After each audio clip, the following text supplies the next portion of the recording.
Welcome to Prestige Mode Gaming. Hello ladies and gentlemen of YouTube, especially those that are particularly interested in video game videos. This is Logan from Prestige Mode Gaming, as you already know, but I have somebody that you may not know, and if you do know, then you will very much enjoy this next commentary. This is a dual commentary between myself and Hardcore Gamer for Life. Please introduce yourself. Hey guys, how's it going? Hardcore Gamer for Life here, and I'm definitely honored to be doing a dual commentary with Logan here, Prestige Mode Gaming. Discovered his channel several months back when he had about 23 subscribers. I tried to give him a big shout out on my channel and to let my subscribers know about him, but he ended up having to earn his 400 and some odd subscribers that he had now pretty much by himself, because that didn't do any good at the time. But yeah, he's now at this point he's got double the amount of subscribers I do, and definitely for a good reason, because he puts great content on his channel. And thanks for having me on, Logan. Oh, it's no problem. It's a pleasure of mine, because I don't the interaction between us as commentators, is it's not as great as some people may think, and it's just actually just great to get out there and meet more people. So I'm really pumped to do this, and I'm glad that it could be somebody that's so so passionate about gaming himself. So thank you for coming on. Yeah, for sure, man. That's why my name's Hardcore Gamer for Life on my Xbox Live gamer tag and on my YouTube channel.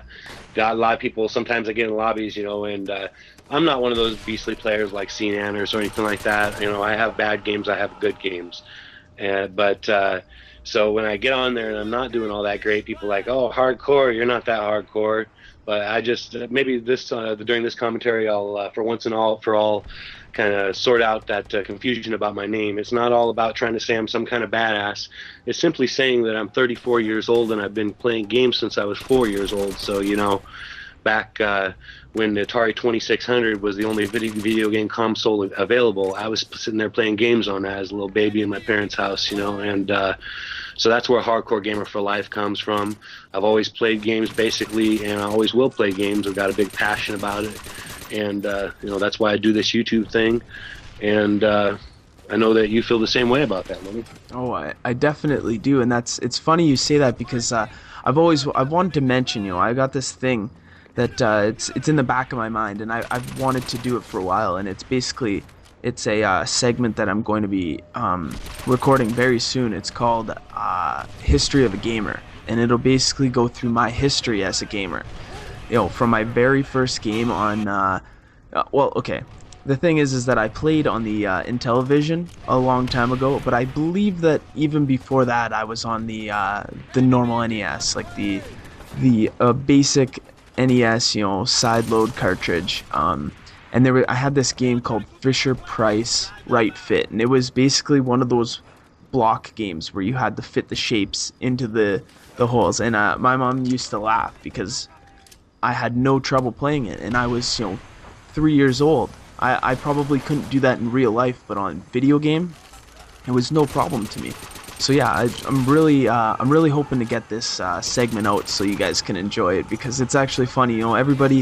Every gamer comes from a different background, and I feel like that's something that should be addressed. A lot of people haven't done that, so that's one thing that I want to do. Yeah, I totally agree. Because you occasionally do hear commentators going through stories of their origins as a gamer, when they got started in shooters, what have you.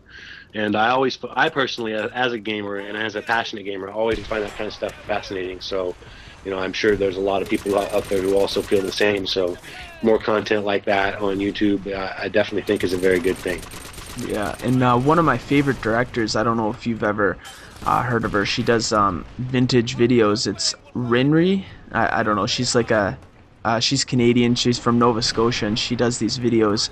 Basically, they're NES or it's just retro gaming, and I find her content just amazing. Not only is she a really good video editor, but she also does these videos that really show the history of video gaming. And I did go to university, and I did write my thesis was actually it was a video gaming topic. It was an overview of video gaming, a history, and it came to the argument of why I believe that parents should really kind of take into account that, you know, the games that their kids are playing could inevitably, you know, damage them, because you hear all these kids on Xbox Live and PlayStation Network, and they're like 12 years old playing Modern Warfare, and my parents would never have allowed that. You know, they let me game, but at the same time, they were smart about it. They wouldn't let me play these extremely violent games, and that's where my thesis came from. And it's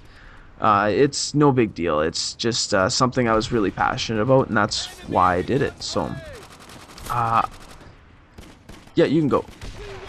Yeah, and that's an interesting topic too, you know, and not only that, I think almost far more pervasive than the violence in these games is, especially when you get into the online arena, some of the things that go on in the lobby, some of the things that are said, you know, it's best definitely to keep the kids away from that, because it just gets a little out of hand sometimes as far as, you know, in-game chat and stuff like that. So, yeah, I definitely can agree to a degree on that level as well. Yeah, I don't mean like don't allow your kids to play violent video games, but like the way that it goes is that I showed, you know, Mortal Kombat. That was a mature game back in the day. And Right. now you look at a mature game now, say World at War, there's, you know, there's some ridiculous stuff in that, like dismemberment and stuff like that. Or you play a game like Ninja Gaiden or something like that, where there's actual, you know, you cut people in half. Right. That's a little, like, I find that's a little different than, you know, playing Mortal Kombat and you punch the guy in the face and there's blood comes out and stuff like that. But enough of that. I feel like we should start talking about some video games. And Yeah, sure. yeah, the first thing I want to talk about is how excited for Black Ops are you? Oh man, yeah, I am pretty pumped for Black Ops. You know, the whole Infinity Ward, Activision firing the top two guys in Infinity Ward, and then them taking most of the top programmers off to their new Respawn studios, kind of tempered my excitement for either Modern Warfare 3 or whatever Infinity Ward is going to put out next, because Infinity Ward is still technically together, but it's basically the, you know, if you will, the shattered remnants of Infinity Ward. So now I'm really looking for Treyarch to carry the torch in this series, because I don't know if Infinity Ward's going to be putting out the same content. I've always, you know, people complain about balance in Modern Warfare 2, this, that, and the other thing, and, you know, people continually whine and moan about that game, but I personally think it's the best shooter I've played. I think there's a few minor balance issues, but honestly not as many as people claim it to be. And, you know, to me that's almost kind of like the ultimate as far as shooter games go. And I'm really hoping that Black Ops continues in that vein and brings some of the explosiveness that Infinity Ward has brought to the table in the past. Because that's the one complaint I've had with Treyarch's online is, you know, you go on World at War online, and to me it doesn't have that explosive feel. I feel disconnected from the game. I almost feel like I'm shooting a pop gun instead of a real weapon, kind of. I don't know if you get that kind of same feeling off that game, but it's, you know, that's kind of the way I felt about that. I thought that Treyarch, you know, has steadily improved every outing, but I really am looking for them to make quantum leap in this installment.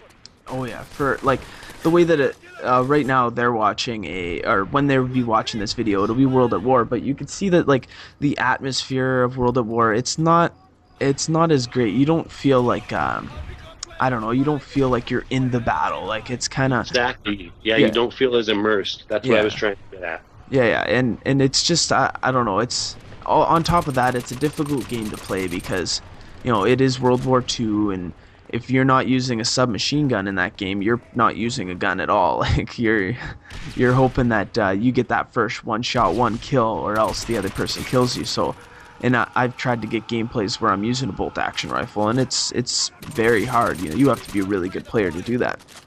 Absolutely. And yeah, just watching this stuff on Black Ops, I'm very excited. You know, the whole.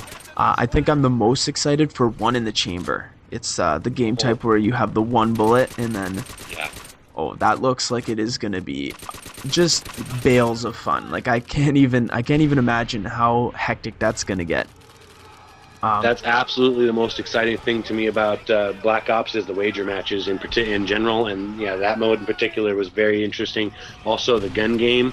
I don't know if you saw CNR's video where he was playing the gun game, Yeah. but I thought that was just amazing, Yeah. and just looked awesome. And it does look like it has a little more of that immersive feel, that explosive action that I feel World at War somewhat lacked. So I'm definitely biding my time and giving Treyarch the benefit of the doubt, because I really do feel they've improved with every single outing they put out in this franchise. And they're not a bad developer. I mean, they've been around for a long time. They're the original developers behind the Tony Hawk series, and so I mean they've been in gaming for quite some time. They're not newbies to it. No, and they upgraded their development team a lot for this game. Like, they wanted to go above and beyond this time. People had complaints about World at War. Nobody had complaints about zombies, and I'm glad they're bringing that back. Exactly. Yeah.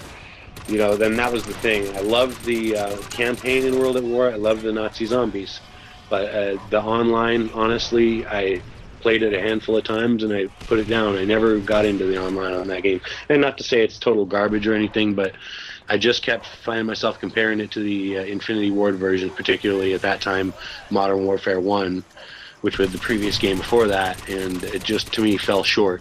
And I knew Modern Warfare 2 was coming right up, so I just kind of waited and played Halo or whatever else, and definitely Modern Warfare 2, for me, filled that gap and was an amazing game. Hang on. Damn it. Oh, well, that stuff happens. That's what happens when you're live. But Yeah. you know what? It's just there's a lot of games coming out. I'm obviously on the PS3, and you already have Halo Reach out, so you've got enough on your plate right now. But in the future, I'm gonna have hopefully the Killzone 3 beta, which I really look forward to playing. And then you got Medal of Honor. I don't know if you're getting that, but I know this game looks amazing. It's got it's basically like Battlefield Bad Company 2, but quicker and simpler in a Modern Warfare 2 style. I see. So it's less of a huge map and strategic game types and more of a death matching feel to it, but kind of a similar gameplay feel to the Battlefield series. Exactly, and it's less bullets to kill, something quicker. Basically, Right. That's what's coming out. And then we have Black Ops, so we have a lot ahead of us. Absolutely, yeah, and there's other things on the horizon that we don't even know about yet as well. That's just Another thing first-person about Black shooters. Ops I wanted to touch on that I really thought was awesome is, one thing for me is I can't always record because I record on my kid's MacBook. And so sometimes the kid's using it, sometimes the wife is using it.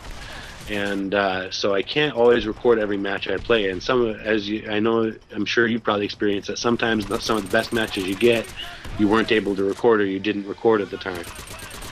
And so what I really am so excited about coming up on Black Ops is the theater mode. And not only that, but sometimes it seems like when I'm recording, I almost put myself under more pressure and I don't almost perform as well as maybe I could.